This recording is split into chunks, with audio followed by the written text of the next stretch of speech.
오늘 말씀 창세기 31장에는 야곱이 라반의 집을 떠나는 전후의 상황이 기록이 되어 있습니다. 야곱의 성공을 바라보는 라반과 그의 아들들 모습을 보면은 안색이 좋지 않았고 불평을 했습니다. 하나님께서는 이때가 야곱의 집으로 돌아갈 때라고 이렇게 말씀하십니다. 3절에 보니까 여호와께서 야곱에게 이르시되 내 조상의 땅 내 족속에게로 돌아가라 내가 너와 함께 있으리라 하신지라 라고 말씀하셨습니다. 그래서 여호와께서 모든 상황 속에서 지혜를 주시고 또 하나님께서 계획하신 그 때를 알려주고 계시는 것을 볼 수 있습니다. 야곱은 아내 라헬과 레아를 불러서 조용히 떠나지만 그런데 정작 이 라반은 야곱이 자신의 딸들을 강제로 끌고 왔다고 이렇게 분노합니다. 26절, 27절, 우리 28절까지 우리 함께 봉독하시겠습니다. 라반이 야곱에게 이르되 내가 나를 속이고 내 딸들을 칼에 사로잡힌 자같이 끌고 갔으니 어찌 이같이 하였느냐. 내가 즐거움과 노래와 북과 수금으로 너를 보내겠거늘 어찌하여 내가 나를 속이고 가만히 도망하고 내게 알리지 아니하였으며 내가 내 손자들과 딸들에게 입맞추지 못하게 하였으니 내 행위가 참으로 어리석도다.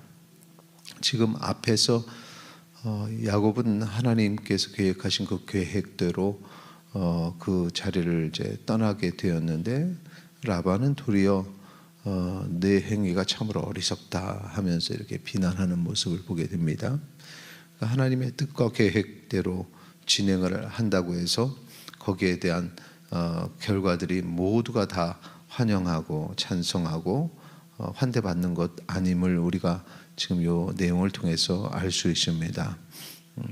거기에 또 한 가지 또 문제가 생기는데 라반의 이런 자세에 대한 딸들의 모습은 도리어 아버지가 자신들을 팔고 자신들의 돈을 다 취했다고 분노하는 그러한 문제들이 또 생기죠. 14절서부터 16절까지 그 내용인데 우리 같이 읽도록 하겠습니다. 라헬과 레아가 그에게 대답하여 이르되 우리가 우리 아버지 집에서 무슨 분깃이나 유산이 있으리요. 아버지가 우리를 팔고 우리의 돈을 다 먹어버렸으니 아버지가 우리를 외국인처럼 여기는 것이 아닌가. 하나님이 우리 아버지에게서 취하여 가신 재물은 우리와 우리 자식의 것이니 이제 하나님이 당신에게 이르신 일을 다 준행하라.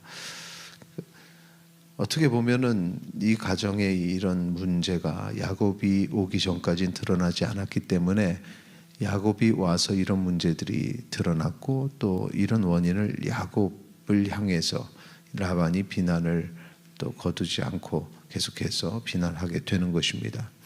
그런데 사실은 야곱과 상관없이 이런 아버지와 딸 간의 갈등의 문제는 수면에 있었던 것이고 그것이 드러나게 된 것이죠. 지금 한 가정이 상당히 심각한 상황으로 흘러가고 있는데 그 상황은 드라빔 사건으로 극에 달합니다.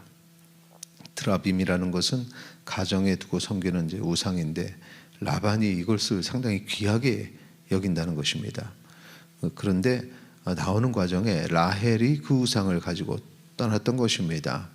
야곱이 출발하고 3일 지나서 라반이 그 사실을 알게 되는데 라반이 야곱 일행을 추적합니다. 7일간 추적해서 따라잡고 야곱이 드라빔을 훔쳤다 또 비난하죠. 이것 또한 오해죠. 야곱이 드라빔을 훔친 것이 아닌데 그 또한 야곱을 비난하는 그런 이유가 됐습니다. 야곱은 자기의 아내 라헬이 드라빔 훔친 사실을 몰랐습니다. 그래서 도리어 당당하게 라반에게 찾아보라 했고 라반이 드라빔을 찾으려고 했지만 실패합니다. 그렇게 해서 그 이후에 야곱과 언약을 세우고 마지막을 보면은 이 갈등이 해결이 되는데 딸들과 손주들을 축복하고 한 가정의 갈등이 끝납니다. 55절 말씀, 창세기 31장 55절 말씀 우리 같이 읽도록 하겠습니다. 라반이 아침에 일찍이 일어나 손자들과 딸들에게 입맞추며 그들에게 축복하고 떠나 고향으로 돌아갔더라. 지금 이 내용 보면은 지금 55절이 제일 마지막인데 앞에서 한 가정에 그 이전부터 있었던 갈등, 그리고 또 야곱이 옴으로써 드러난 새로운 갈등들, 이런 것들이 마지막에 라반이 가족들, 자녀, 손자들과 딸들을 축복하고 떠남으로 해결이 되었음을 볼 수 있습니다. 하나님이 계획을 이루어 가실 때의 반응을 보면은 라헬과 레아처럼 하나님의 계획을 신뢰하고 하나님을 따르는, 그리고 하나님의 사람을 따르는 그런 모습을 볼 수 있고, 또 다른 측면에서는 라반과 그의 아들처럼 하나님의 계획에 따라 사는 사람을, 그 하나님의 뜻을 대적하고 하나님의 사람을 미워하는 모습을 볼 수 있습니다. 하나님께서 어떤 일을 진행하실 때에도 항상 하나님의 뜻을 신뢰하는 사람들이 있고 하나님의 뜻을 의심하고 거기에 대적하는 사람들이 있습니다. 그 과정에 보면은 안타까운 것은 하나님의 뜻을 의심하는 사람들은 자기의 짧은 지식 또 고집, 이런 생각으로 판단하기 때문에 결과적으로 하나님의 뜻에 반하는 행동을 하게 됩니다. 오늘 우리가 그런 실수를 하면 안 됩니다. 항상 하나님의 뜻과 계획을 묻고 그 뜻과 계획에 따라 살아가는 야곱과 같은 사람이 되기를 소망합니다. 그리고 또 하나님의 뜻을 따라서 진행할 때에도 사람들의 어떤 그런 공격을 받게 되죠. 그때 우리가 오늘 본문의 말씀을 기억하면서 하나님께서 계획을 이루어 가시더라도 하나님의 뜻을 의심하고 대적하는 사람들이 있다는 사실, 하지만 그런 갈등 속에서 어떤 마음으로 살아야 되는가, 하나님께서 그 일을 행하고 계신다는 사실, 그것을 붙잡고 살아가야 하는 것입니다.